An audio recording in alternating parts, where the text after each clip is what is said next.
Who's Gonna Drive You Home Tonight? The Cars delivered more than just a chart-topping ballad. It was a plea steeped in longing, heartbreak, and emotional fragility. But beneath the melancholic beauty of Drive lies a web of stories.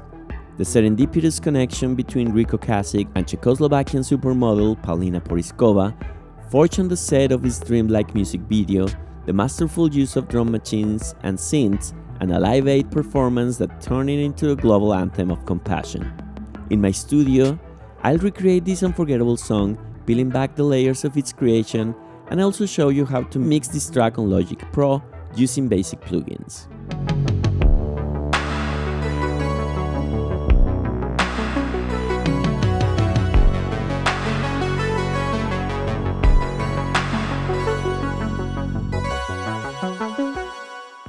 The Cars formed in Boston in 1976, a perfect blend of rock and new wave. With Rick Ocasek's beating songwriting, Benjamin Orr's emotive voice, and Greg Hawk's masterful use of synthesizers, the band brought something fresh and exciting to the music scene. By 1984, they had already established themselves as hitmakers with tracks like Just What I Needed and Let's Go. But their fifth album, Heartbeat City, marked the turning point. Recorded at Battery Studios in London with producer Mute Lange, yes, the same Mute Lange behind iconic albums by Def Leppard and AC/DC, Heartbeat City was polished, synth-driven, and made for the MTV generation. The album was packed with hits including You Might Think, Magic, and Drive. Written by Rick Ocasek, Drive is a melancholic ballad about watching someone you care about fall apart. But instead of singing it himself, Ocasek passed the vocal duties to bassist Benjamin Orr, and that was a great choice, because he managed to convey heartbreak, concern, and resignation all at the same breath. Lines like "Who's gonna pick you up when you fall" and "Who's gonna drive you home tonight" feel universal, yet deeply personal. The production of Drive is just as poignant as its lyrics. The track is built on a foundation of programmed drums and layered synthesizers, creating a lush but understated atmosphere.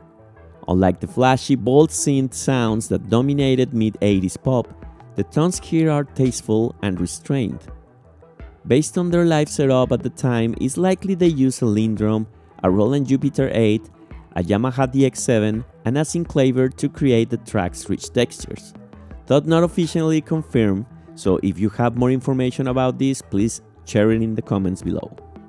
The music video, directed by Oscar-winning actor Timothy Hutton, featured the stunning Czechoslovakian supermodel Paulina Porizkova, who later married Rick Ocasek. The video's dreamlike quality perfectly matched the song's tone and helped propel it in number 3 on the US charts and number 4 in the UK in the summer of 1984. In my studio, I'll be recreating Drive using some classic gear and Logic Pro. For the drums, I'm turning the LinnDrum. The lead sounds will come from the Juno 60, while the bassline will be recreated using the Korg MicroKorg. For the pads, I'll use the Straight Effect string synthesizer by Waldorf. And for the bell tones, I'll turn on the Proteus model by Emu, and I'll be using some software instruments to fill in the additional layers. And I'll show you how to add the right effects using Logic Pro plugins to get that warm emotional feel that makes the song so unforgettable.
Someone actually asked me if I could show how I mix the drums. In this case, I'm going to show you the plugins that are inside Logic Pro.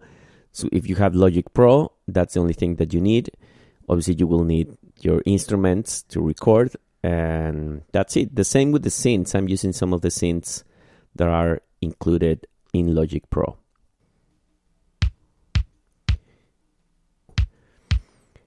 And I kill a little bit of the mid-range. Something that I like to do actually is add overdrive to most of the sounds.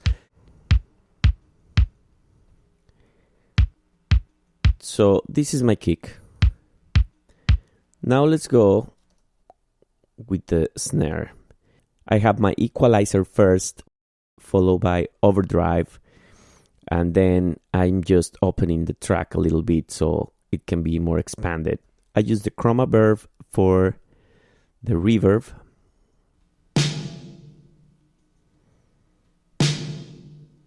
The rim shot sounds like this. So I went ahead and killed a lot of frequencies here, as you can see. I applied a filter, laser filter war. I tweak it, and then a phaser. And finally, a flanger. Some effects that I use for other sounds that I pass through the bus. Let's hear it. I applied a Quantec reverb here.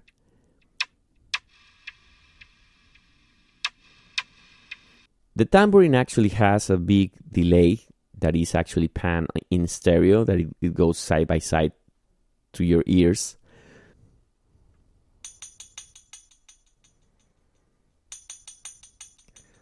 So now we have this.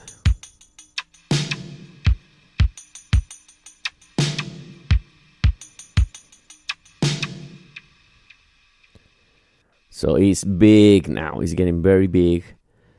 The hi-hat, I just mix it. So this is the mix, and now let's hear the final result.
The legacy of Drive is a reminder of how music transcends entertainment. It connects us, moves us, and inspires us to take action. And that's why Drive still resonates today. It's a song about care, concern, and the fragile threads that hold us together. And by the way, thank you so much to everybody who has been sending me the tracks that you would like me to recreate next. And don't forget to like and subscribe to the channel for more nostalgic explorations.